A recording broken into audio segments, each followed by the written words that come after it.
Je prendrai ma décision au mois d'octobre. Auparavant, je consulterai en profondeur chacun de mes amis, car j'ai besoin pour savoir ce que je dois faire.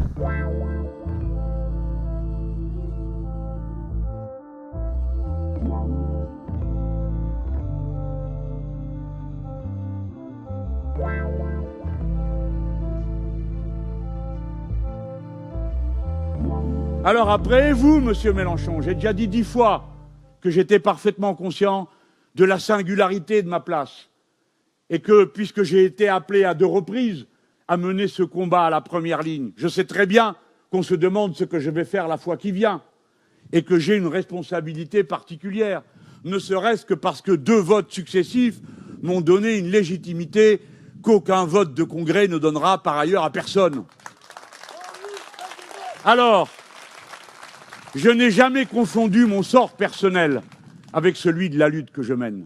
Je voudrais vous rappeler que je suis un militant et un intellectuel. Ma plus grande passion est de voir que les idées que nous avons portées ensemble dans le programme L'Avenir en commun a déjà labouré et fécondé le sol au point que les premières moissons intellectuelles apparaissent dans toute cette jeunesse qui se bat, qui pense, qui utilise nos mots pour savoir ce qu'il y a à faire. Nous avons besoin d'appui, d'aide, d'enthousiasme dans la tâche terrible qui nous attend, car non seulement il faut mener ce combat, mais il faut le gagner. Et le gagner, il faudra gouverner, et il faudra le faire dans une adversité quasi totale. Que ferais-je alors, moi? Pourquoi moi? Voilà quelle est mon ambition. Voilà quelle est ma part particulière de mégalomanie. Oui, je veux avoir marqué ce chemin de ma contribution comme homme, comme vous, chacun d'entre vous l'a fait dans son village, dans sa famille. Notre honneur est cette continuité. Alors moi, qu'est-ce que je ferai? Je prendrai ma décision au mois d'octobre.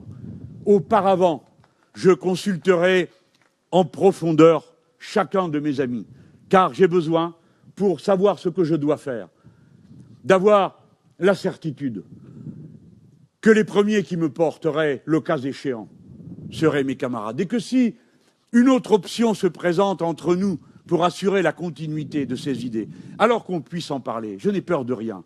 Je ne me lève pas tous les matins en aspirant à je ne sais quel futur glorieux, parce que je suis bien payé pour savoir à quel point c'est pas si glorieux que ça en a l'air, et que c'est plutôt lourd à porter. Je sais que l'ennemi est déchaîné.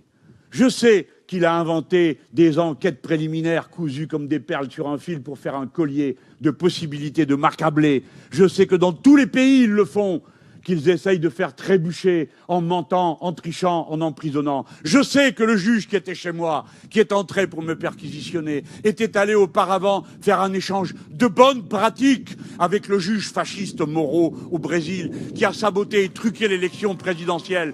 Mais à la fin, Lula est libre, et nous aussi nous sommes libres.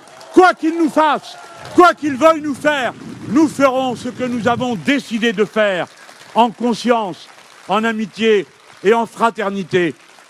Et je sais que je peux compter sur vous pour porter, quel que soit celui qui en sera le titulaire, homme ou femme, la cause commune que je viens de décrire. Vive la France en République, vive la République en France.